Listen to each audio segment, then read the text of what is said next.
Hello all, நான் உங்கள் ஹரிஷ்குமார். 4 டேஸாக வீடியோ போடல. நீங்கள் நினைப்பீங்க ஒரு வாட்டி சாக்கு சொல்கிறான்னு. சாக்கெல்லாம் கிடையாதுங்க, நிஜமாகவே கொஞ்சம் ஒர்க் இருந்தது.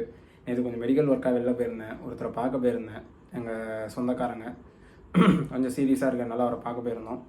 அதனால தான் நேற்று போடல. நேற்றுலேருந்து ஸ்டார்ட் பண்ணலான்னு பார்த்தேன். கொஞ்சம் எனக்கு இந்த கொஞ்ச நாளாகவே கொஞ்சம் ரொம்ப ஒர்க்கு ரொம்ப டைட்டாக போய்ட்டுருக்கு. அதனால தான் போடல. யாரும் தப்பாக எடுத்துக்க வேணாம். கண்டிப்பாக இது ஒன்று இனிமேல் கண்டிப்பாக போடுறேன். இன்னிலேருந்து கண்டிப்பாக ரெகுலராக வீடியோஸ் இருக்கும். நம்ம இன்றைக்கி டாபிக்குள்ளே போகலாம். ஆக்சுவலாக எனக்கு இந்த மாதிரி கேசஸ்லாம் நினச்சா சிரிப்பு தான் வருது. ஆக்சுவலாக இந்த ஸ்டோரியை கேட்டு முடிக்கும்போது நீங்களும் சிரிக்க தான் செய்வீங்க. ஒரு சில ஸ்டோரிஸ்லாம் கேட்டோன்னா அப்படியே மனசில் ஒரு மாதிரி ஒரு பாவங்கள் வரும். ஐயோ என்ன இப்படி நடந்துருச்சே அப்படின்னு. ஆனால் இந்த ஸ்டோரியை கேட்டிங்கன்னா அப்போலாம் தெரியாது. யாரா நீங்கள் அப்படின்ற மாதிரி இருக்குது. மாரி படத்தில் தனுஷ் நான் சொல்கிற மாதிரி எல்லாம் பயங்கரமாக டெவலப் ஆகிட்டு இருக்கிறாங்க. இன்னும் நம்ம தான் அப்படியே இருக்கும் அப்படின்ற மாதிரி தான் இருக்குது. உங்களுக்கு சென்னையில் இருக்கிற துறைப்பாக்கம் தெரியும். நிறையா பேருக்கு அந்த கேசஸ் தெரிஞ்சிருக்கலாம், ஒரு சில பேருக்கு தெரியாமலும் இருக்கலாம். அதை பற்றி தான் நம்ம இன்றைக்கி பேச போகிறோம். ஒரு சில பேர் பார்த்துருப்பீங்க கண்டிப்பாக. அந்த 17ஆம் தேதி நடந்தது இந்த இன்சிடெண்ட்டு. இந்த மாதம் தான் நடந்த என்ன ஒரு 4 நாள் 5 நாள் தான் ஆகிருக்கு. உங்களுக்கு கண்டிப்பாக தெரிஞ்சிருக்கலாம் பாதி பேருக்கு தெரியாதவங்களுக்கு இந்த வீடியோ. ஏன்னா இதை நான் சோஷியல் மீடியாவில் ஃபாலோ பண்ணி பார்த்தேன். யாருமே இதை பற்றி பேசவே இல்லை. நம்ம துறைப்பாக்கத்தில் இங்கே சென்னை பக்கத்தில் இருக்கிற இடத்துல நடந்திருக்கு. எங்கேயோ ஃபாரினில் நடக்கிறது, எங்கெங்கேயோ நடக்கிறது, கண்டம் தாண்டி கண்டம் நடக்கிறதெல்லாம் பேசுகிறாங்க எல்லோரும். இதை பற்றி யாருமே பேசலை. அதனால் இது நம்ம கண்டிப்பாக பேசலாம் அப்படின்னு சொல்லிட்டு தைரியமாக தான் போடுற வீடியோ. ஆக்சுவலாக இது சோஷியல் மீடியாவில் எல்லாருக்கும் தெரிஞ்சு போச்சு. தெரிஞ்சதை பற்றி நம்ம விலாவரியாக மக்கள்கிட்ட சேர்க்கறதுல தப்பே கிடையாது. அதனால தான் நான் அந்த வீடியோ மேக் பண்ணுறேன். வாங்க வீடியோ ஸ்கிப் பண்ணாமல் பாருங்கள். அப்போ தான் என்ன நடந்திருக்குன்னு தெரியும். இந்த மாதிரியும் மனுஷங்கள் நம்ம ஊரில் இருக்காங்க. ஆக்சுவலாக என்ன நடந்திருக்குன்னா, துறைப்பாக்கத்தில் ஆக்சுவலாக என்ன நடந்துன்றது முதல்ல சொல்லிடுறேன். அப்போ தான் உங்களுக்கு ஒரு சஸ்பென்ஸாக இருக்கும், என்ன நடந்ததுன்னு தெரிஞ்சுக்கணும்னு. துறைப்பாக்கத்தில் ஒரு தெருவில் 25 வயசு மணிகண்டன் ஒரு பையன், 35 வயசு தீபான்ற ஒரு பொண்ணு. அந்த பொண்ணு பாலியல் தொழில் பண்ணிகிட்ருக்கிற ஒரு பொண்ணு. போலீஸ் ரெக்கார்டு அப்படி தான் சொல்கிறாங்க. என்னன்னு தெரில, இன்னும் கேஸ் இன்வெஸ்டிகேட்டர் போய்ட்டுருக்கு. ஆனால் ஃபைனலாக இதுதான் இப்படி தான் நடந்திருக்குன்ற மாதிரி தீர்மானமாக சொல்லிட்டாங்க. ஆக்சுவலாக என்ன நடந்திருக்குன்னா, இந்த பையன் அந்த பொண்ணை வீட்டுக்கு கூப்பிட்ருக்கான்.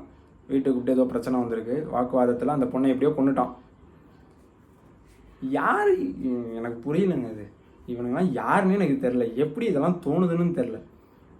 இந்த மாதிரி கொண்டுட்டு அந்த பொண்ணை கிட்டது 28லேருந்து 30 பீஸாக வெட்டி சூட் கேஸில் போட்டு, இதுக்காக போய் சூட் கேஸ் வாங்கிட்டு வந்திருக்கான்.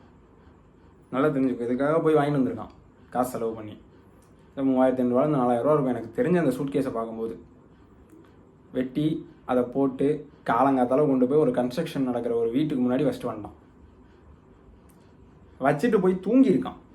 இதில் ஹைலைட்டே அதுதான். வச்சுட்டு போய் தூங்கியிருக்கான். எப்படி தான் தூக்கம் வந்ததுன்னு தெரியல. அவனுக்கு நல்லா தூங்கியிருக்கான். இப்போ என்ன நடந்ததுன்றது வரேன். வாங்க நம்ம டாபிக்குள்ளே போகலாம். இன்றைக்கி வீடியோ ஸ்கிப் பண்ணாமல் பாருங்கள். அப்போ தான் உங்களுக்கு என்ன நடந்ததுன்றது தெரியும். துறைப்பாக்கத்தில் ஒரு ஏரியாவில், நான் என்ன ஏரியான்னு சொல்லலை, வேணாம், அது என்ன நடந்ததுன்றது மட்டும் சொல்லிடுறேன். அந்த ஏரியாவில் மணிகண்டன்ற ஒரு பையன், அந்த பையனோட அக்கா வீடு அங்கே இருந்திருக்கு. அவங்களாம் என்ன பண்ணியிருக்காங்க, அக்கா அவங்க ஹஸ்பண்ட் எல்லாம் ஃபேமிலியோட குலதெய்வம் கோயிலுக்கு வெளில போயிருக்காங்க. ஊருக்கு போனப்போ என்னாச்சு, இந்த பையன் இப்போ தான் காலேஜ் முடிச்சிருக்கான். முடிச்சுட்டு சும்மா இருந்திருக்கான்.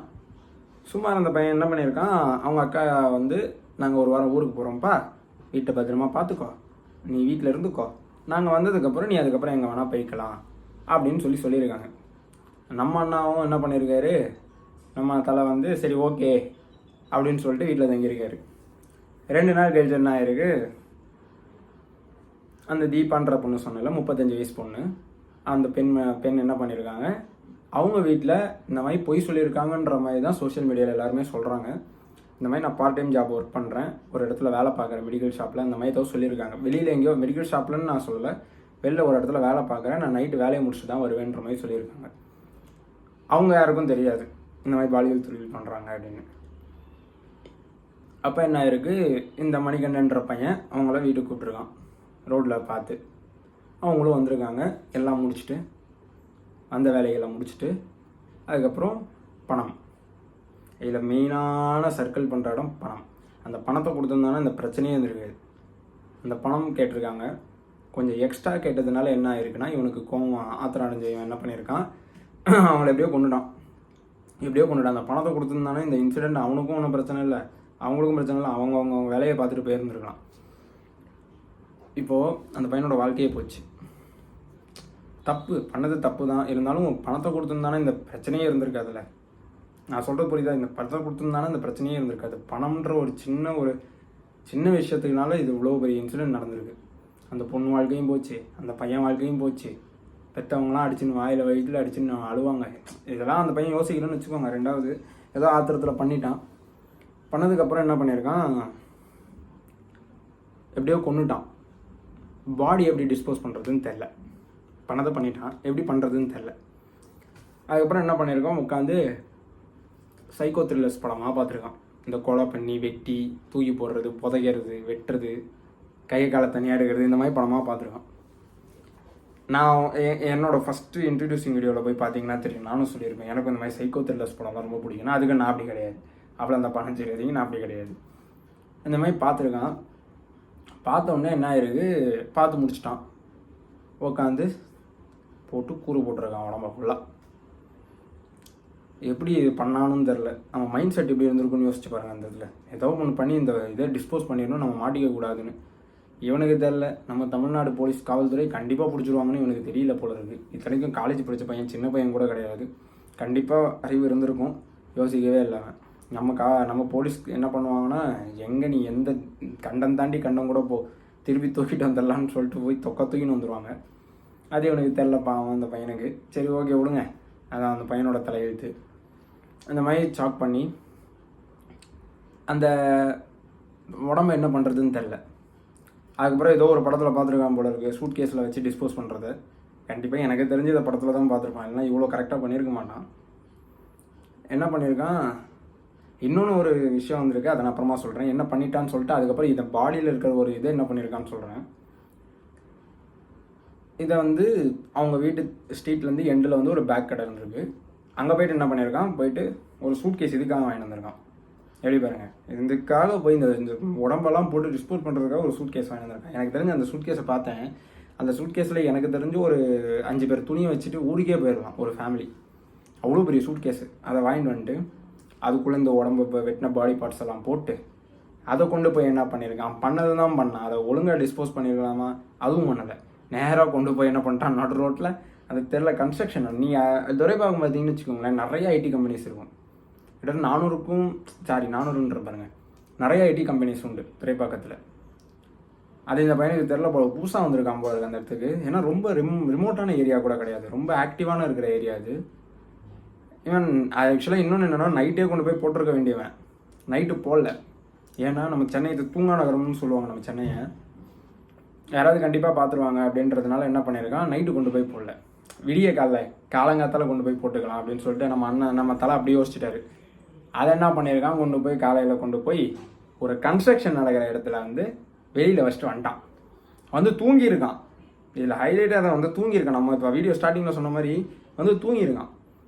ஆக்சுவலாக எப்படி இது ஒன்று பண்ணிவிட்டு எப்படி அந்த பையனுக்கு தூக்கம் வந்ததுன்னு எனக்கே சத்தியமாக தெரியல. சத்தியமாக ஒரு மனுஷன் இப்படி பண்ணியிருந்தானா கண்டிப்பாக அவனுக்கு தூக்கம் வந்திருக்காது, பதறுவான், அவன் வாழ்க்கையே முடிஞ்சு போச்சுன்னு நினைப்பான். எப்படியோ தெரியல, இந்த பையன் நல்லா தூங்கியிருக்கான். அவங்க அதுக்கப்புறம் என்ன ஆயிருக்குன்னா, அவங்க அக்கா மாமாலாம் ஊர்லேருந்து வந்துட்டாங்க. வந்ததுக்கப்புறமும் தூங்கிட்டு இருந்திருக்கான். சரி, அவன் ஏதோ டயர்டாக தூங்குறான் போல இருக்கு பையன் அப்படின்னு சொல்லிட்டு அவங்க வேலையை பார்க்க ஆரம்பிச்சிருக்காங்க. அவங்க வரும்போதே நோட்டீஸ் பண்ணுறாங்க, படிக்கட்டில் ஃபுல்லாக பிளட்டோட கரை இருந்துகிட்டே இருந்திருக்கு. அந்த பேக்கை தேய்ச்சினே வந்திருக்கான், தூக்க கூட முடியல, அந்த பேக்கை தேய்ச்சிட்டே வந்திருக்கான். கீழே தேய்ச்சிட்டே எப்படியோ கொண்டு போய் அங்கே வச்சுட்டு திருப்பி தூங்கிட்டான். அந்த பிளட்டோட கரை இருக்குது. நம்ம அறிவாளியே அதை கவனிக்கலை, எல்லாத்தையும் பண்ணி முடிச்சிட்டான். மண்டை மேலே அந்த கொண்டையும் மறந்த மாதிரி போக்கிரி படத்தில் வடிவேலுக்கு சொல்கிற மண்டை தண்டை ஒன்று வாழை வந்து வெண்டன்ற மாதிரி அதை மறந்துட்டான். எப்படியோ போலீஸ் கண்டுபிடிச்சி அவனை தூக்கிட்டாங்க. இந்த மாதிரி பிளட்டு கரை இருக்குது, எதுக்கு இங்கே இவ்வளோ இருக்குது அப்படின்னு சொல்லிட்டு மேலே போய் பார்த்தப்போ அந்த இடம் ஃபுல்லாக பிளட்டாக இருந்திருக்கு. அதுக்கப்புறம் நான் அந்த சூட் கேஸ் எப்படி போலீஸ்க்கு எப்படி தெரிஞ்சதுன்னா, அங்கே வாக்கிங் போகிறவங்க ஒருத்தவங்க பார்த்துருக்காங்க. பார்த்து இந்த மாதிரி பிளட்டில் சூட் கேஸ்லேருந்து பிளட்டு வெளில வந்துட்டுருக்கு, கொஞ்சம் என்னென்னு பாருங்கன்னு சொல்லிட்டு போலீஸில் இன்ஃபார்ம் பண்ணியிருக்காங்க அந்த ஸ்ட்ரீட்டில் இருக்கிற நெய்பர்ஸ். ஆக்சுவலாக நெய்பர்ஸ் சொல்கிற நடந்த விஷயமும் இப்படி தான் சொல்கிறாங்க அவங்க. அதுக்கப்புறம் அதை பார்த்துருக்காங்க. பார்த்துட்டு போலீஸ் வந்து இவன் தான் பண்ணியிருக்கான் அப்படின்னு தெரிஞ்சிருக்கு. தெரிஞ்ச உடனே இவனை அரெஸ்ட் பண்ணி கூப்பிட்டு போயிருக்காங்க. ஆக்சுவலாக இந்த பொண்ணு வந்து காணோன்றது வந்து அவங்க அந்த பொண்ணோட அண்ணா வந்து பிரதர் வந்து கிட்டத்தட்ட ஒரு 2 நாள் முன்னாடியே கம்ப்ளைண்ட் கொடுத்துருக்காரு, இந்த மாதிரி என் தங்கச்சியை காணோம் அப்படின்னு சொல்லிட்டு. அதுக்கப்புறம் தான் இந்த பொண்ணு தான் தெரிஞ்சதுக்கப்புறம் சொல்லியிருக்காங்க, எல்லாருக்கும் இன்ஃபார்ம் பண்ணியிருக்காங்க. அந்த பையனை அரெஸ்ட் பண்ணிட்டாங்க. இப்போது நம்ம தமிழ்நாடு போலீஸை கண்டிப்பாக பாராட்டணும். ஏன்னா அன்றைக்கே பிடிச்சிட்டாங்க அவங்க. அந்த பையனை அன்றைக்கே பிடிச்சிட்டாங்க. பிடிச்சி அரெஸ்ட் பண்ணியும் கூப்பிட்டு போயிட்டாங்க. அதுக்கு சல்யூட் பண்ணிக்கிறேன். கண்டிப்பாக அரெஸ்ட் பண்ணி கூப்பிட்டு போயிட்டாங்க. இப்போ கேஸ் நடந்துகிட்ருக்கு. இதில் இன்னொன்று என்ன சொல்லப்படுறதுனா, இது நடந்ததா என்னன்னு தெரில. நான் கண்டிப்பாக சொல்கிறது என்னதுன்னா, அந்த பொண்ணோட மூளையை வறுத்து சாப்பிட்ருக்கானா.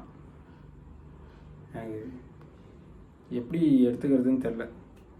சரி விடுங்க, இதுதான் இப்போ நடந்திருக்கு.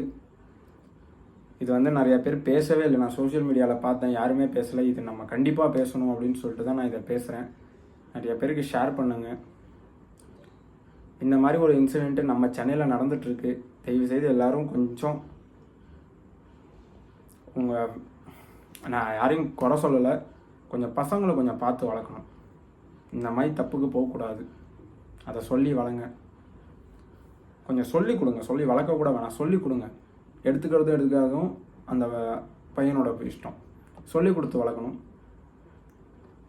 ஏதோ இன்சிடெண்ட் நடந்துருச்சு, அந்த பையனோட வாழ்க்கையும் போச்சு, அந்த பொண்ணோட வாழ்க்கையும் போச்சு. இப்போ இதுதான் நடந்திருக்கு துறைப்பாக்கத்தில். நிறைய பேருக்கு தெரியல, அதனால தான் இதை வீடியோவை மேக் பண்ணுறேன். நீங்கள் என்ன நினைக்கிறீங்கன்றத கமெண்ட்ஸில் சொல்லுங்கள். ஏன்னா இது தொடர்ந்து போயிட்டே தாங்க இருக்குது. இதுக்கு ஒரு எண்டே கிடையாது. இந்த மாதிரி ஒருத்தனை கொல்ற அளவுக்கு எதுக்கு தைரியம் வருது உங்களுக்குலாம்? நான் நார்மலாக கேட்குறேன். என்ன பண்ணால் நீ கொன்றுவியா? நான் கேட்குறது என்னென்னா, ஏதாவது ஒன்று பண்ணால் கொன்றுவியா? உட்காந்து பேசு. இனிமேல் எதுவும் பண்ண மாட்டேன்ற மாதிரி பண்ணு. அதெல்லாம் விட்டுறது. டேரெக்டாக 4 பேரை அடியால் செட் பண்ணி போட்டு அடிச்சிடுறது, இல்லை கொண்டுடுறது. இதே மாதிரி ஒவ்வொருத்தரும் கையில் எடுத்தால் என்ன நடக்கும்? இதெல்லாம் இவங்க யாருக்குமே தெரியறதில்ல. நான் இந்த இன்சிடெண்ட்டுக்காக மட்டும் சொல்லலை. நான் எதுக்காக சொல்கிறேன்னா, இப்போ நம்ம தமிழ்நாட்டில்னு எடுத்திங்கன்னு வச்சுக்கோங்களேன். இப்போ கோயம்புத்தூரில் ஒரு ஜேர்னலிஸ்ட்டை கொன்னாங்க. என்ன தைரியம் அவங்களுக்குலாம் பண்ணுறதுக்கு? இதெல்லாம் நம்ம கண்டிப்பாக பேசணும், பண்ணக்கூடாது. எல்லாரும் கையில் கத்தி எடுத்துட்டா என்னங்க ஆகும்? யாருமே உயிரோடு இருக்க முடியாது. எல்லாருக்கும் ஒருத்தர் மேலே பகை இருந்துகிட்டே தான் இருக்கும். அதுக்கு என்ன பண்ண முடியும்? அதுக்காக இந்த மாதிரிலாம் எதுவும் யாரும் பண்ணாதீங்க தயவுசெய்து. உங்களுக்கு இந்த வீடியோ பிடிச்சிருந்தா, இந்த மாதிரி ஸ்டோரி, இந்த மாதிரி ஒரு இன்சிடெண்ட் நடந்திருக்குன்னு தெரிஞ்சுக்கணும்னு நினச்சாங்கன்னா உங்களுக்கு இந்த வீடியோவை ஷேர் பண்ணுங்கள், கமெண்ட் பண்ணுங்கள், மறக்காமல் சப்ஸ்கிரைப் பண்ணுங்கள். நான் சொல்கிறேன், யாரும் பண்ணுறதில்ல, இருந்தாலும் நான் சொல்கிறேன், மறக்காமல் சப்ஸ்கிரைப் பண்ணுங்கள். நாளைக்கு இன்னொரு வீடியோவில் உங்களை வந்து பார்க்குறேன். Love you all. Bye. Cheers.